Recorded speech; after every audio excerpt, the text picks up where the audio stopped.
Assalamualaikum, ketemu lagi di Cangge Biologi. Hai, apa kabar kalian semuanya? Sehat-sehat selalu?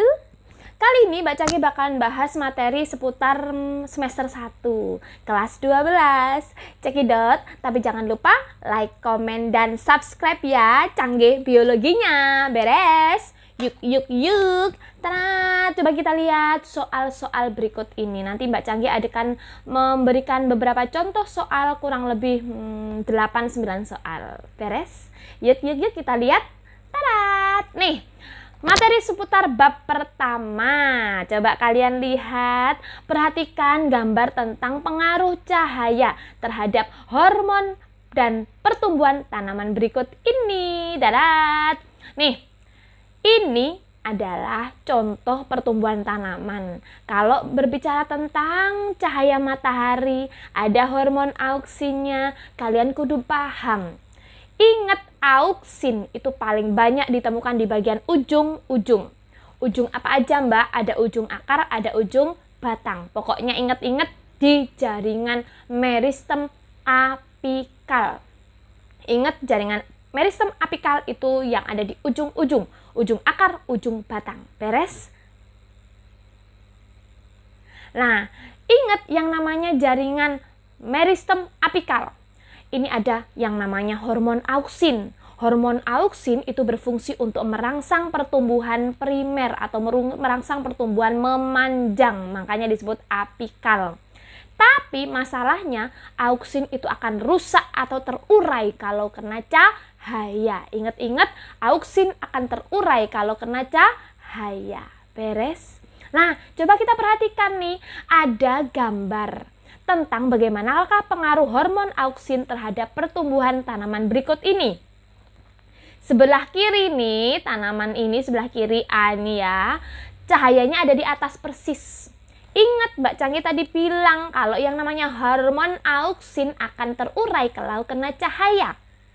Padahal kamu ngerti sendiri yang namanya auksin itu berfungsi untuk merangsang pembelahan sel. Jadi kalau cahayanya ada di atas, otomatis auksinnya akan terurai, pergi semuanya. Karena dia pergi semuanya, otomatis pertumbuhannya jadi terhambat. Tapi ingat-ingat, cahaya matahari kan nggak melulu sepanjang hari. Malam hari kan dia tidur, say, ya kan? Jadi, ketika malam hari, hormon auksinnya bebas, akhirnya tumbuh memanjang. Jadi, kalau kalian punya tanaman, kalian tanam di luar yang kena cahaya langsung, pertumbuhannya bakalan lambat. Kenapa, Mbak? Karena yaitu tadi, hormon auksinnya terurai kalau kena cahaya. Tapi, coba lihat sebelah kanan, say. Nah, gambar sebelah kanan, hormon auksinya mengarah ke sebelah kiri. Nah, ketika hormon auksinya, cahaya mataharinya mengarah ke sebelah kiri. Sehingga yang auksinya tadi mengarah ke atas, jadi bengkok. Kok auksinya mengarah ke atas? Batang tanaman yang tadinya mengarah ke atas, akhirnya bengkok ke kiri. Loh Mbak, kok bengkok ke kiri? Kan Mbak Cangge tadi bilang hormon auksin itu pengapesannya rusak atau terurai kalau kena cahaya. Ya kan ya? Coba kita lihat, say. Mana scrollku? Lah nih, ini batang tanaman. Ketika dia terkena cahaya dari sebelah kiri, berarti yang rusak adalah yang sebelah mana? Ayo, batang cahaya sebelah mana? Yes, batang cahaya yang sebelah kiri yang rusak.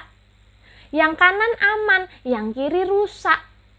Yang kiri, auksinya terurai semuanya. Sedangkan yang kanan, auksinya aman. Jadi yang kanan tumbuh cepat, sedangkan yang kiri mampet.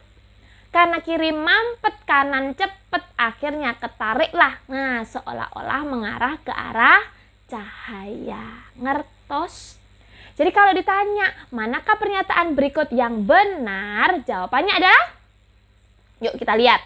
Cahaya mempercepat produksi auksin pada tanaman B. Sedangkan cahaya menghambat produksi auksin di tanaman A sehingga tumbuh lurus. Apakah benar seperti itu? Sepertinya enggak. Lanjut yang B. Tanaman A dan B berbeda arah pertumbuhan karena intensitas cahaya yang diterima tidak sama. Iya sih, intensitas cahaya yang diterima tidak sama. Nah, tapi berbedanya bukan gara-gara itu ya teman. C. Tanaman A mendapat cahaya dari atas sehingga auksin menuju ke bawah, sedangkan tanaman B mendapat cahaya dari samping sehingga auksin mengarah ke arah samping. No. Yang D. Tanaman A tumbuh lambat sedangkan tanaman B tumbuh cepat sehingga tanaman B membelok ke arah cahaya. Tidak sesuai. Yang E. Tanaman A tumbuh lurus karena sebaran auksinnya rata rusak semuanya maksudnya, ya kan ya. Sedangkan tanaman B tumbuh ke arah cahaya karena arah auksinnya terurai kalau kena cahaya. Sepertinya ini benar. Yes. Berarti kita jawab, jawabannya adalah yang tarat, yang E. Beres?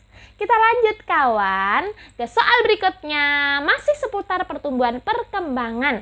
Pada pertumbuhan bagian tubuh tanaman dikenal dengan istilah yang namanya etiolasi. Ingat, ini ada hubungannya dengan yang tadi Mbak Canggih ceritakan. Jadi hormon auksin itu akan rusak kalau kena cahaya. Tapi kalau dia tanamannya ini nggak kena cahaya, gimana Mbak? Wow, hormon auksinnya tentu senang. Maka dia akan melakukan pertumbuhan yang cepat sehingga disebut etiolasi. Pertumbuhan yang cepat di tempat yang gelap. Tapi ingat, jadi letoy tanamannya. Loh Mbak, kok letoy? Lemah, letih, lesu, mulai tak berdaya. Kenapa? Karena nggak dapet cahaya. Ingat, cahaya itu komponen utama untuk melakukan fotosintesis. Kalau dia tidak melakukan fotosintesis, berarti cadangan makanannya jadi berkurang. Makanya lemes, letoy, lemah, letih, lesu, mulai tak berdaya. Ingat-ingat ya, etiolasi, pertumbuhan yang cepat di tempat yang gelap. Beres? Jadi jawabannya adalah yang A. Lanjut, coba kita lihat. Perhatikan gambar, perkecambahan. Termasuk tipe perkecambahan jenis apakah gambar berikut ini? Apakah epikotil? Apakah hipogeal? Ataukah ada hipokotil? Ataukah epigeal? Dan yang terakhir, apakah kotiledon? Masih ingat dengan tipe perkecambahan? Ingat, yang namanya tipe perkecambahan itu ada dua. Yang pertama, epigeal. Yang kedua, hipogeal. Kalau epi itu di atas, hipo itu di bawah. Geal itu tipe perkecambahannya. Epigeal, kotiledon terangkat ke atas permukaan tanah, sedangkan hipo itu dia tetap ada di dalam tanah. Ketika kalian lihat gambar seperti ini, kotiledonnya terangkat ke atas, ya kan ya? Berarti ini termasuk, yes, ini termasuk yang epigeal. Ingat-ingat, epigeal itu umumnya kelompok dikotil. Sedangkan hipogeal itu umumnya kelompok monokotil. Beres? Yuk kita lanjut ke soal berikutnya. Nih ada grafik yang menunjukkan hubungan antara kecepatan reaksi dan faktor yang mempengaruhi kerja enzim. Apabila X dalam grafik tersebut adalah pH, pernyataan manakah yang paling sesuai teman-teman? Di situ ada enzim bekerja baik pada suasana asam. Coba kita lihat, ada pepsin. Memang pepsin itu asam, tapi amilase lihat, yes. Waktu asam dia letoy, kecepatan reaksinya rendah. Tapi kecepatan reaksinya jadi tinggi saat pH-nya netral. Jadi tidak harus ya, pepsin itu punya optimum pada pH asam, sedangkan amilase pada pH netral. Lah dari sini kita bisa lihat, kalau yang namanya enzim punya pH optimum tertentu sendiri-sendiri. Contoh, pernah percobaan enzim katalase pada hati ayam? Yes, enzim katalase itu bekerja optimal pada pH netral dan suhu 36-37 derajat Celcius. Jadi, untuk soal seperti ini, jawabannya adalah yang benar. Jawabannya adalah yang D. Enzim yang berbeda mempunyai pH optimum yang berbeda pula. Aman? Yuk kita lanjut ke soal berikutnya. Wow, sudah masuk bab metabolisme, respirasi. Masih ingat yang namanya respirasi? Respirasi itu ana apa kata?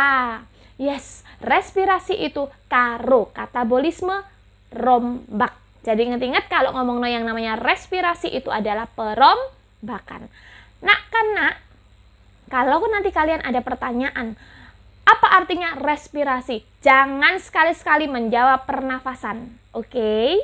Apa itu Mbak respirasi? Respirasi adalah proses perombakan zat makanan, yaitu glukosa, dengan atau tanpa bantuan oksigen untuk menghasilkan fungsi utamanya, untuk menghasilkan energi. Jadi ingat-ingat ya, respirasi itu adalah proses perombakan zat makanan untuk menghasilkan energi. Ada yang pakai oksigen, ada yang tanpa pakai oksigen.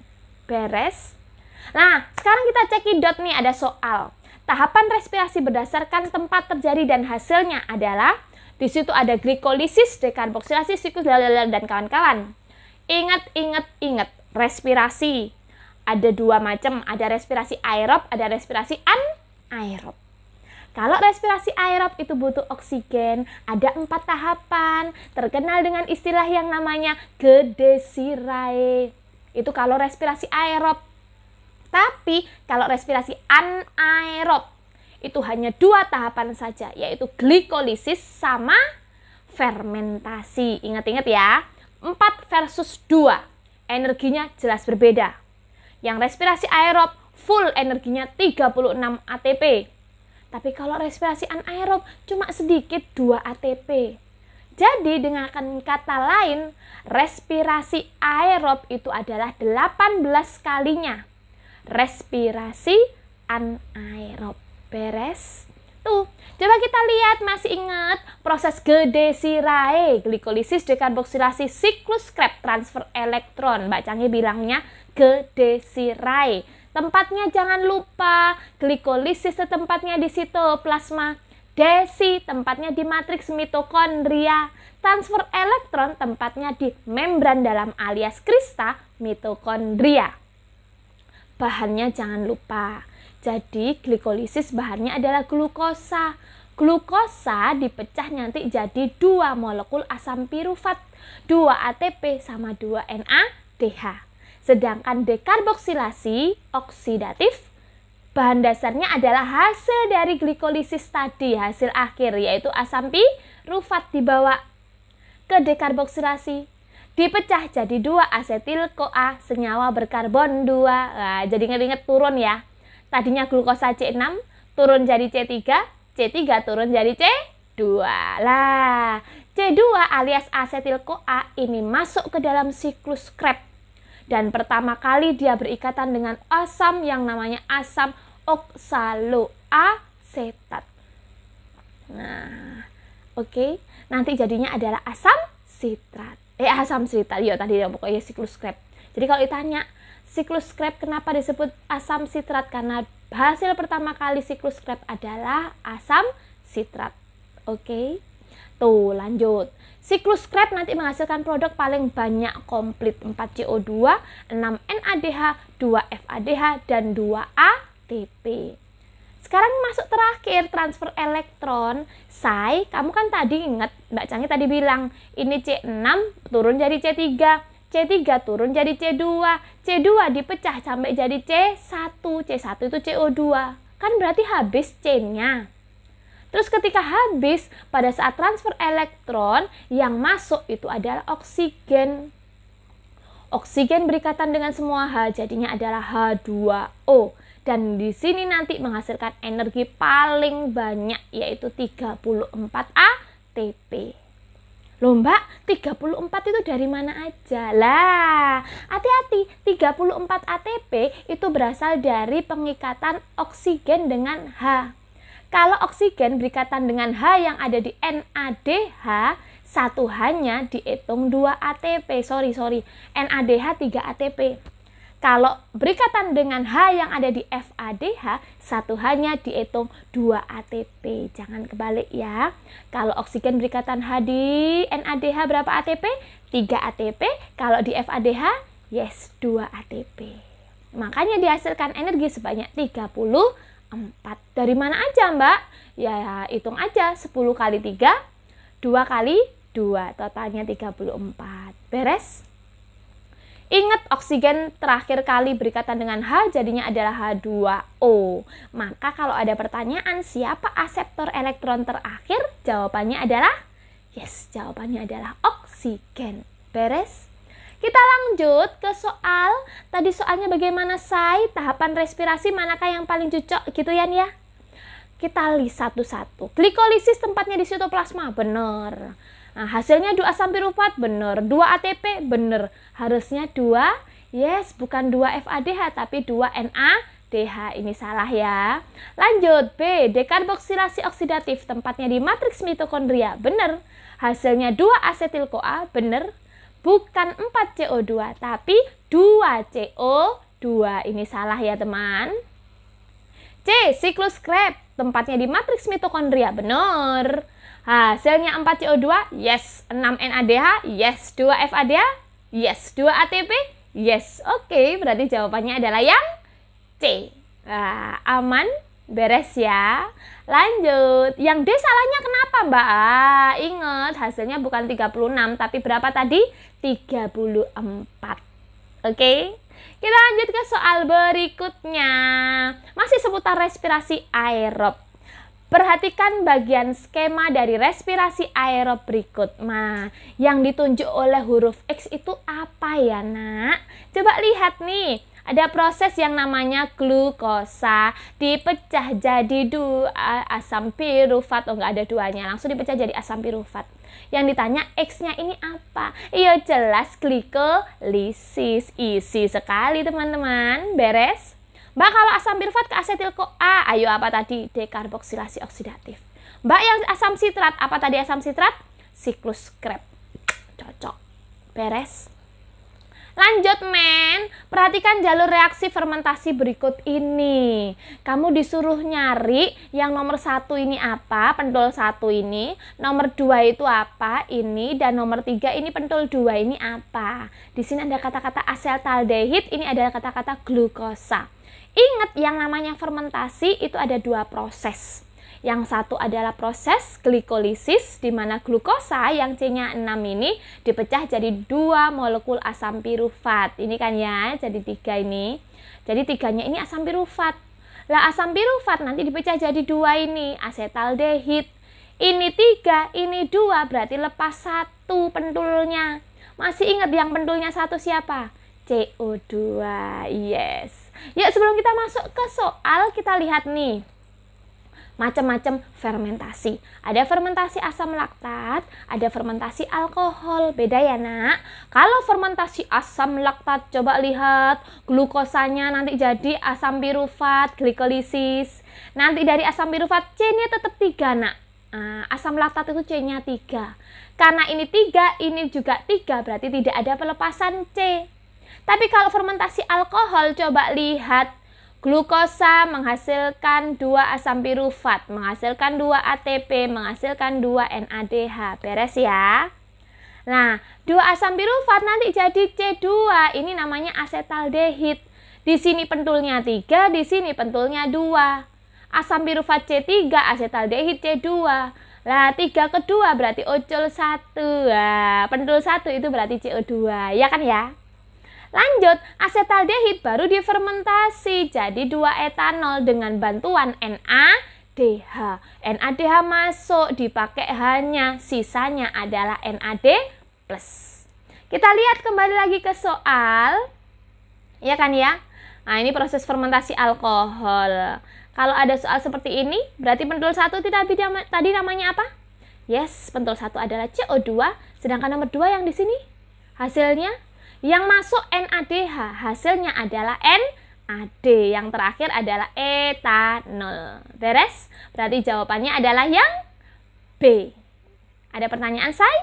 Lanjut, Nak. Kita lanjut.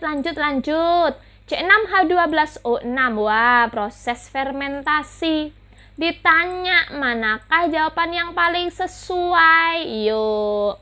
Ingat, ini fermentasi. C6H12O6 jadi C2H5OH. Ini pasti etanol, iya kan ya?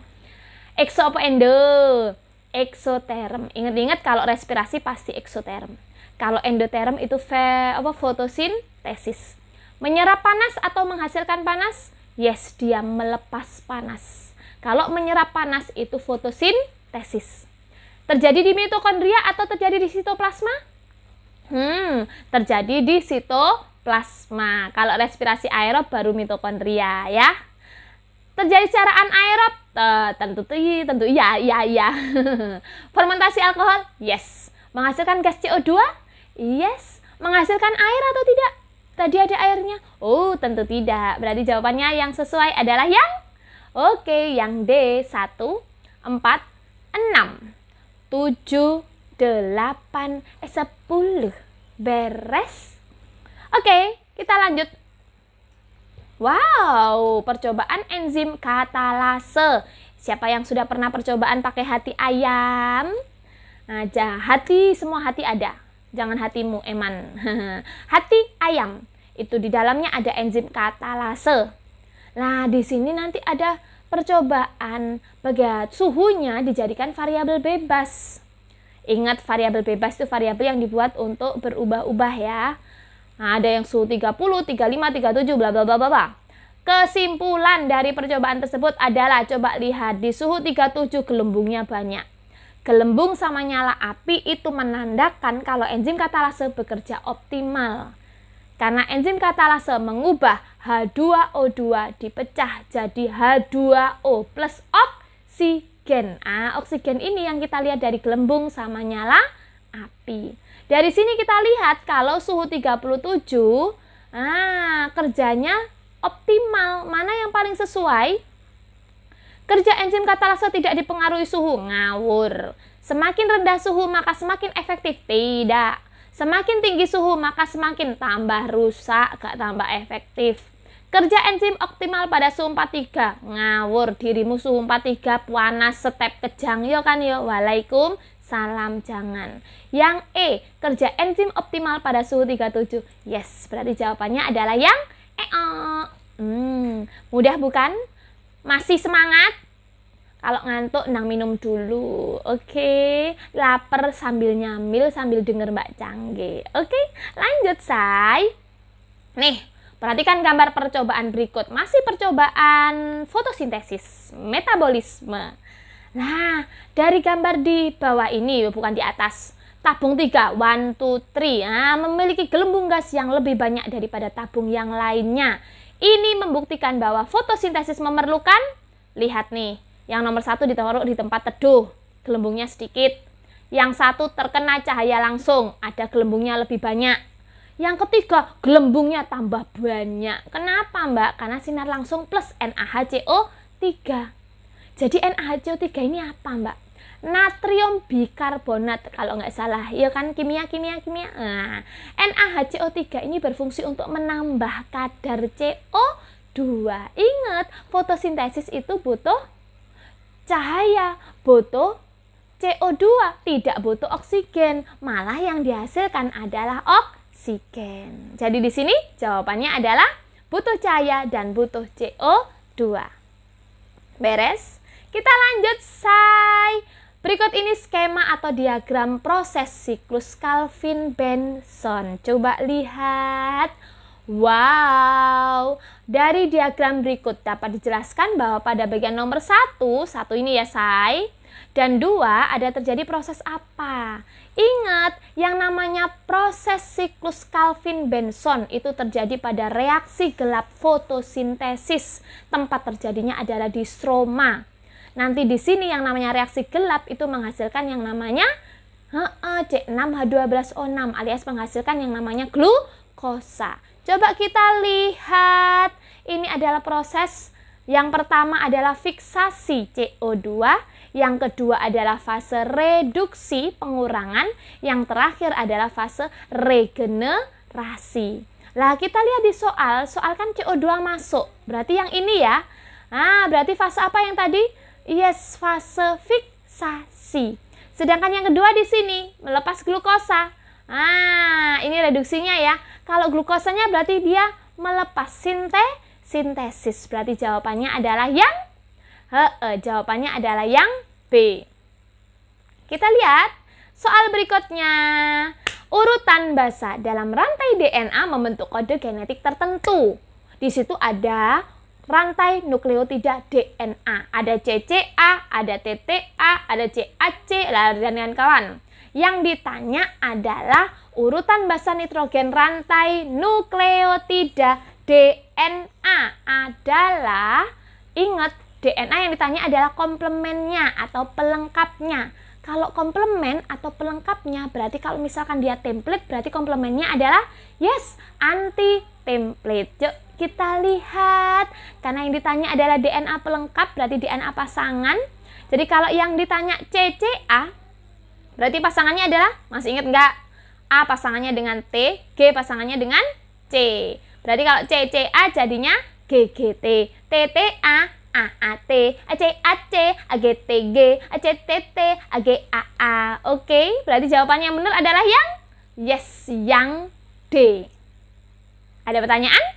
Lanjut. Bila urutan basa nitrogen rantai template adalah TAC, GGT, GTA, CTT, GAT, CAC, maka rangkaian polipeptida yang terbentuk adalah apa aja? Ingat, yang diketahui template. Kalian disuruh nyari asam amino yang terbentuk. Gampang. Gampangnya gimana, Mbak? Kalau yang diketahui DNA template, kalian disuruh mencari asam aminonya, berarti langkah kalian harus memasangkannya ke yang namanya mRNA. Oke. Nah, kalau dipasangkan ya apa, Mbak? Yus pasangkan biasa. T pasangannya A pasangannya bukan T lagi karena ini ke RNA. Berarti pasangannya A adalah pasangannya U. C tetap sama G. Oke. Nanti kalau sudah kalian cari asam aminonya di tabel. Misal nih TAC berarti A U C-nya jadi G. AUG apa? Oh, metionin. Lo ada metionin, ada A, ada E, ya kan ya? GGT berarti CCA. CCA berarti prolin, ada metionin, ada prolin. Wes jelas jawabannya adalah yang A. Beres. Lanjut.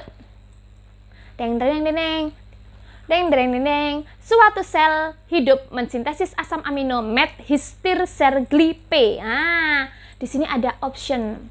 Manakah yang salah? Wah, ini ketinggalan nih. Ada yang kurang nih di soal. Manakah pernyataan yang salah? Ingat, yang diketahui adalah metionin histidine tirserglipe. Disuruh nyari apa-apa itu, manakah yang salah? Ingat, DNA templates itu kodenya sama dengan antikodon. Hati-hati ya. DNA punyanya template itu punyanya DNA, hanya punya T, sedangkan kodon punyanya RNA, punyanya U. Ya. Template sama persis, kalau ditulis Mbak Canggih sama dengan ini berarti dia kodenya sama persis. Tinggal kamu ganti T diganti U atau sebaliknya. Sedangkan anti template itu sama persis dengan kodon. Ingat, template sama dengan anti kodon itu selalu up, sedangkan anti template selalu down. Down itu berapa, Mbak? Down itu berarti ke bawah, 5 ke 3. Up itu berarti ke atas, 3 ke 5. Jadi kalau sama ini, seperti ini, sejajar seperti ini, berarti kodenya sama. Sedangkan kalau berbeda atas bawah seperti ini, berarti kalian harus memasangkan. Oke, pasangkan. Yuk kita lihat. Asam aminonya, misalkan nih, kita ingat satu aja ya, met dulu. Asam aminonya adalah metionin. Nah, di sini ada metionin nggak? Asam amino metionin ada, Mbak. Berarti kodonnya adalah AUG. Beres ya. AUG kodon AUG. C berarti benar. C yang A, DNA template. Ditulis Mbak Canggih DNA T ya. DNA template sama kodon. Wow, berseberangan atas bawah, berarti pasangkan. Kalau AUG berarti pasangannya adalah T A C, ya kan ya? A T U A G C. Beres. Loh Mbak, kok nggak pasangannya, kok nggak U, Mbak? Ingat, ini DNA. DNA tidak punya U, tapi punyanya T. Beres ya. Lanjut. Berarti template-nya TAC, bener ya? Oke. Yang B, DNA komplement. DNA komplement yang tadi Mbak Canggih bahas, itu DNA pasangan. Nah, kalau DNA komplement pasangannya, berarti pasangannya template adalah anti template. Ingat, yang namanya DNA nggak mungkin U, pasti T. Ya wes, berarti jawaban yang salah adalah yang B. Beres? Nah, yuk kita lihat. Anti template tadi sama seperti apa? Sama seperti kodon. T tinggal diganti T diganti U atau U diganti T. Ini AUG berarti dia jadi ATG. Tinggal diganti U diganti T. Beres ya? Itu. Antikodon itu sama seperti template. Kamu lihat template. TAC berarti tinggal diganti T-nya diganti U berarti UAC. Beres toh? Berarti jawaban di sini yang salah adalah yang B. Beres? Lanjut. Nih, tahapan di bawah ini merupakan tahapan pembelahan pada proses profase 1 meiosis dan berlangsung pada beberapa subfase, yaitu ada Pakiten dan kawan-kawan. Manakah urutan yang benar dari proses profase 1 meiosis? Masih ingat? Yes, meiosis itu ada 2 kali pembelahan. Profase yang pertama itu nanti ada subfase, terkenal dengan istilah yang namanya lezipekdidik. Berarti jawaban yang sesuai adalah yang leptoten nomor 4, zigoten nomor 5, pakiten nomor 1, berarti 451. Jawabannya cucok meong. Beres? Lanjut. Nah, kita ngomong ke penyilangan bunga Linaria marokana. Wah, sudah pasti kalau Linaria marokana itu berarti penyimpangan semu hukum Mendel. Di sini A besar B kecil dikawinkan dengan A kecil B besar. Nah, F1-nya heterozigot sempurna, A besar A kecil B besar B kecil alias ungu. Jika F1 dikawinkan dengan sesamanya menghasilkan F2, terjadi kombinasi fenotip dengan perbandingan apa? Lah, ini sih saja nih gampang, langsung aja kita bilang, oh ini jawabannya ini. Tapi kalian harus ngerti dulu, ini adalah jenis penyimpangan semu jenis kriptomeri, di mana nanti induk yang A besar itu menandakan dia punya pigmen. Kalau dia punya pigmen, kamu lihat yang B-nya gitu. Coba kita lihat nih hitung-hitungannya ya. F1 kawin karo F1, berarti A besar A kecil, B besar B kecil kawin dengan sesamanya. F2-nya gimana? Ayo kita kerjakan, masih ingat kan ya caranya? Kerjakan yang depan dulu, baru kerjakan yang B. Berarti kita kerjakan yang A. A besar A kecil kawin A besar A kecil. Hasilnya adalah, masih ingat rasio fenotipnya berapa? Rasio fenotipnya 3:1, tulis ke bawah. 3 dominan, 1 resesif. Kalau sudah, kita kerjakan yang B. B besar B kecil kawin dengan B besar B kecil. Sama Mbak, 3:1. Berarti ini nanti juga nyabang ke samping 2. Yang bawah juga nyabang ke samping 2. Sama Mbak, 3:1. Yang bawah juga 3:1. 3 dominan, 1 resesif. Kalau sudah kawinkan, 3 kali 3, 9. 3 kali 1, 3. 1 kali 3, 3. 1 kali 1, 1. Kalau sudah, kalian ingat cara melihat fenotipnya. A besar punya pigmen, berarti lihat B-nya. B-nya dalam keadaan basah, warnanya ungu. B kecil, lah ini bukan B besar ya, yang bawah ini B kecil. Ya, mohon maaf ya, Mbak Canggi kurang ngetiknya. B besar suasana basah, menghasilkan warna ungu. B kecil suasana asam menghasilkan warna merah. Yuk lihat, Mbak A-nya besar, B-nya besar, warnanya ungu.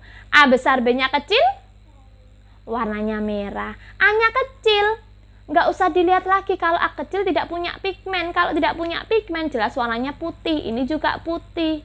Maka dihitung, ini 9, iki 3, yang 1 4. Gitu ya. Lanjut, 9, 3, 4 berarti jawabannya. Yuk kita lihat berikutnya. Oh, masih ini sih. Coba lihat nih. Nah, manakah yang paling sesuai? Yes, jawabannya adalah yang 9:3:4. Oke? Lanjut, say. Perhatikan kromosom berikut termasuk jenis kelainan apakah berikut ini? Apakah sindrom Down, ataukah sindrom Turner, ataukah sindrom Jacobs, ataukah sindrom Edwards, dan yang terakhir ataukah sindrom Klinefelter. Ini jumlah kromosom kita, jumlahnya ada 46 harusnya. Nah, tapi coba lihat ada yang aneh, ya kan ya? Nah, sebelumnya Mbak Canggi bakalan ingetin kalian tentang kelainan jumlah kromosom. Ada yang kromosomnya kekurangan 1, namanya monosomi. Macamnya adalah sindrom Turner, di mana dia ini 44 autosom normal, tapi dia kehilangan 1 kromosom. Nah, harusnya XX atau XY, dia X0. Ini biasanya diderita oleh wanita, tapi seperti laki-laki.